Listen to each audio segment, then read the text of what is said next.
Welcome back everyone, my name is Nick, which you'll probably already know if you're used to watching this channel, but we're going to be looking on the Commodore Amiga, Nigel Mansell's Grand Prix, not to get confused with Nigel Mansell's World Championship, which was by Gremlin in 1992. This one is a little bit earlier, Martech games in 1988. Game also came out in the Amstrad CPC, the Atari ST and the ZX Spectrum, which you've already reviewed, which was sort of okay-ish for an 8-bit system. Let's see how it migrates here. So different circuits, or we could go in for a whole race, which we'll probably do. We won't mess about with practicing. So yeah, already you can see the cockpit is taking over half the screen. I don't know why. We're in this Williams by Nigel Mansell, and yeah, let's go through. Now it's like an 8-bit stroke 16-bit game, isn't it? We'll see how well we can do. We're doing manual gears. Oh, it's sliding a little bit there, so you have to slow down. So it's manual gears. There's a way of doing turbo boost. We're not quite sure how to activate that. Now, when you look at chase view games, a lot of these come a little bit later. You have to look at the best ones, which is the Lotus Trilogy, Jaguar XJ220, and Crazy Cars 3. This one is not as good as any of those. It looks very basic for a 16-bit game, but was early in the 16-bits run. If you're looking for a good chase view Formula 1 game, a budget game, which uses the whole screen, look out for F-17 Challenge, which we have already reviewed. Now, I'm sort of like, well, it's okay for its sort of like retro feel, but I can't help but think the Commodore Amiga could have done quite a lot better than this. It's better than Grid Start, well, by a long way, which was absolutely terrible. At least this has got some sort of like similance of a game, or relevance of a game. I think I just made up a word there. What's similance? I don't know. But yeah, the graphics could have been a lot better here. We'll see how the gameplay is when we actually get to it. No undulations so far, to be said. Car does slip around a bit on the corners, but I can let that go. But yeah, I mean, you're only using like a pillar box, a bit of the screen. Why is that cockpit so big? And it doesn't feel like a cockpit because it's squared off. Yeah, that's awful. So the game isn't looking that good, but as I say, when we get to the race, it's all going to be in the playability. So if you're looking for a better Nigel Mansell game, Formula 1, Nigel Mansell's World Championship is for you, which we reviewed on the Amiga 1200. This has been reviewed on a 500, well, emulated at least. I don't think it will look much better in a 1200 at all. Is that the end of the qualifying lap? Right, look at the bottom. You have qualified. Great. Where have we qualified?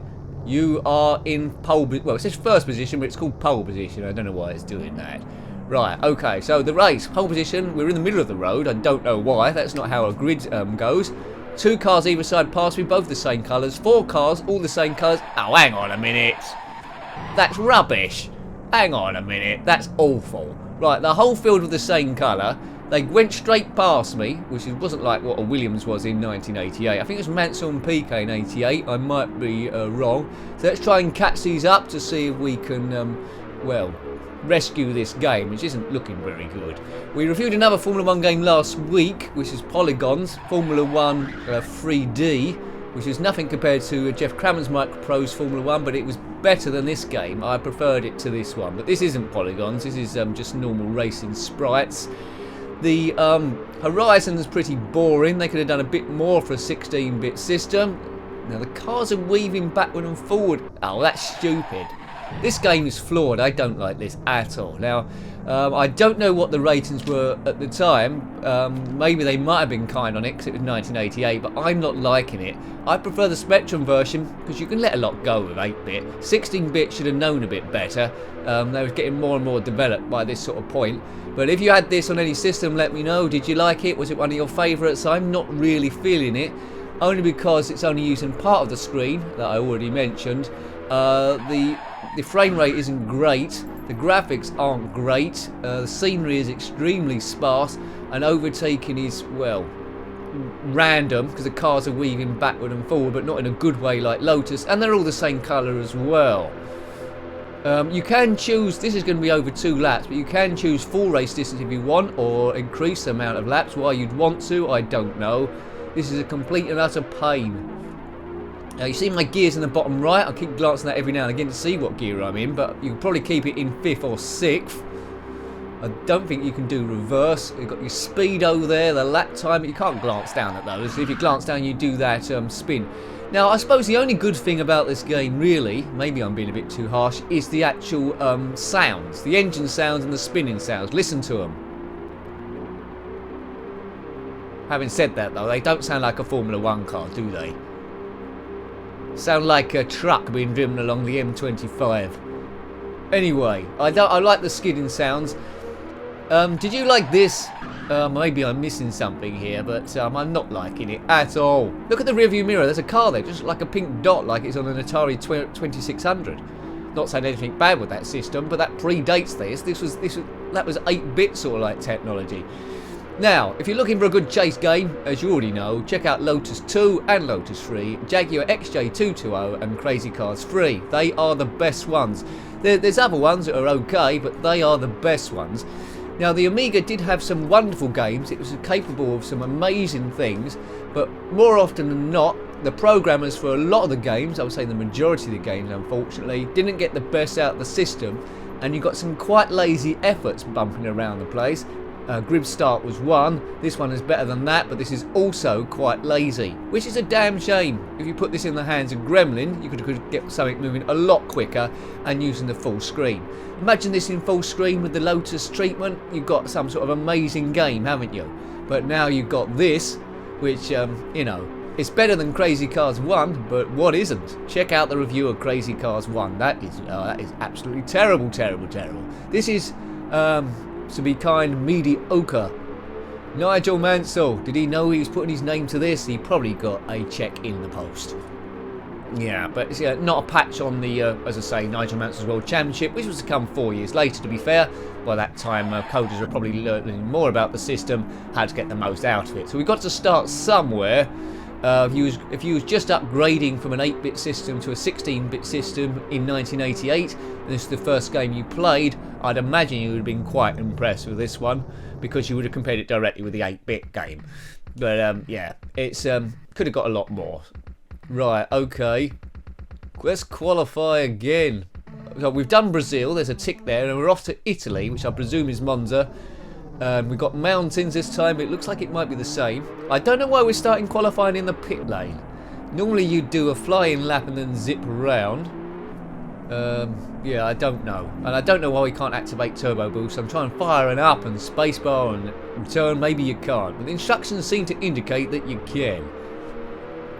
And now the last track wasn't really that tight corners. This looks like it's going to be that again. Now, on most Formula 1 circuits, unless they're roads as well, you would not have a white line going down the centre of the road. You just wouldn't have it. And you wouldn't have a rumble strip going around the entire track. You just have that on the corners. So, you know, if this is Monza, it's not reflective. And the last race had everything going down the middle as well. So that's quite lazy also. I don't know if these tracks are supposed to be accurate representations of the actual circuit. There's no race map on the screen, which they could have easily done to see whereabouts you are on the track, so that's a failure as well. Later games you would have dots to represent what cars were where. This one does not have it. Boo! Yeah, this is kind of stinky, but not super stinky. Yeah, it's not a great example, is it, of a Formula 1 game on the Amiga. We've pretty much reviewed almost all of them now. I think there might be the odd one out there still waiting for us to have a look. If you want to see all the Formula 1 games reviewed on the channel so far, if you do a YouTube search or a channel search as N Jenkins space F1, you will see them all. And there must be quite a lot. I'm thinking maybe I should do a revisited video on Jeff Crammond's Microprose Formula 1, because that's the best game, that's the king of the crop. But I first reviewed that when my sound wasn't that good. Maybe it deserves to go back. I don't know. I'm still weighing that up. Time's a thing. Right. Great, that's overtaken him.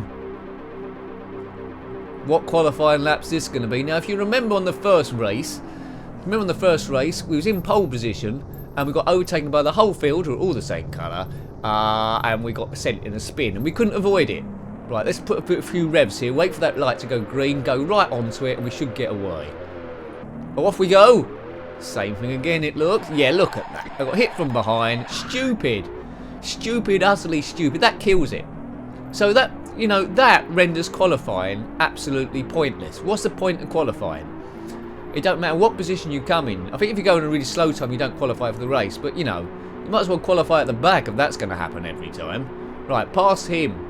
The position updates down the middle there in the bottom. So we're in 8th position. Top 6 cars score, I think.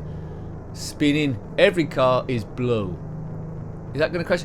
Now, another thing as well is when there's a collision with the other cars, notice that I get sent in a spin or take damage or whatever, and the other cars just drive on sensibly as if nothing ever happened. That's, yeah, I mean, would I have gone back to this as a kid? No. It would have frustrated me so much, and I would have had other Formula 1 games in the box, and I wouldn't have gone to this one. It's like a souped up 8-bit game. If I was playing, look at this, right? If you monochromed it, it could be the ZX Spectrum, couldn't it? It does not look like a Commodore Amiga game. I mean, there's more colour in it than you expect from a Spectrum game, and more shading, but frame rate is unimpressive, and it's just dull. It's not inventive. It's a very lazy Formula 1 game. And that's what I have to say on the matter. Right, let's just get to the end of this race, survive. Check out the rear view mirror there, the side mirrors. Occasionally you see a pink car. Looks like an Atari 2600 Formula 1 car in the background. Why is the Amiga doing that? Do not know.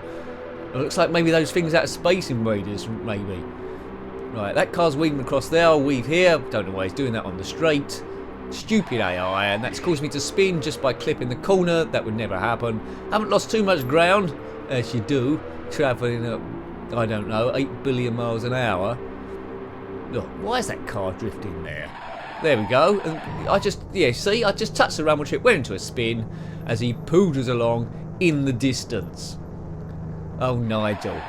Why? Then I got taken from behind and span.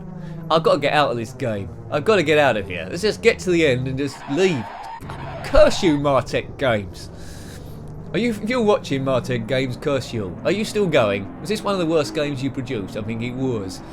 Chase fuel, qualify then race, and then don't load it ever again. Lotus for the win, or F17 challenge if you're looking for a chase few arcade game. Full screen, different choice of coloured cars. Go for that. Actually, I feel like playing that in a moment, actually, to take the bad taste out of my mouth. You can make pit stops in this, apparently, if you're doing large races. Anyway, next lap, last lap, and then we're out of here. One would hope. Right, check out the positions. We help. Good overtaking, that line down the middle. You're in 7th position. If you've completed the whole season, let me know. It might grow on you if this is the only game that you had. Nostalgia always plays a large part in things. Can't do any multi-car pile-ups here. Yes. But let me know. Did you win the championship? Is there a podium feature? Does it give you any more than this? But I'm presuming every track's the same. It's always interesting to see Monaco on these sort of like tracks. But because of the sparse scenery, I doubt there's anything to mark it out as Monaco, whether there's a tunnel or any special corners marked out, the swimming pool section or casino or Raskas. But yeah, you know, I imagine it's as straight as this and just power on. I bet it's not really that twisty. Yeah, there's a big boo for this. Right, get to the end of the lap and escape. Look at my fuel reserve going down. I suppose when that ticks to 0 on larger laps, we have to go in for a pit stop. Consumption, fuel, race, yeah, miles to the finish. Alright, so it does count down miles to the finish there. Who's got time to glance at that in green? Just put a map up there with a big dot instead. That's a stupid thing as well. I can see a lot of you will be tracking this down after this review. If you are one of those people, let me know. How did you get on? Was you as frustrated as me? Or did you enjoy it a whole lot more? It's just a bit of a time waster, really. Right, you are in 5th position. It says miles to the finish there. It's now 0. We're still going. Why is that? I don't know. Perhaps it just ticks it down every lap. I thought that was the last lap. Maybe it's a 3-lap race. Oh, there we go. We're at the end now. So the miles to the finish is wrong as well. So even the countdown to the finish is wrong. Joke game. Absolute joke game. I think we'll leave that one there. We don't need to see any more. What's other options there? Yeah, what's the league? I can't make that out. Anyway, let's get out of here. I didn't like that game. It could have been a lot better. The Amiga deserved to do more. So thank you for watching that again. That was a Nigel Mansell's Grand Prix on the Commodore Amiga, published by Martech Games in 1988. A bit flawed in quite a few areas. If you've got any comments about this game, similar games, or anything retro, then please put that below. You're always more than welcome. Until next time, take great care of yourself and are very fond. Goodbye. Goodbye.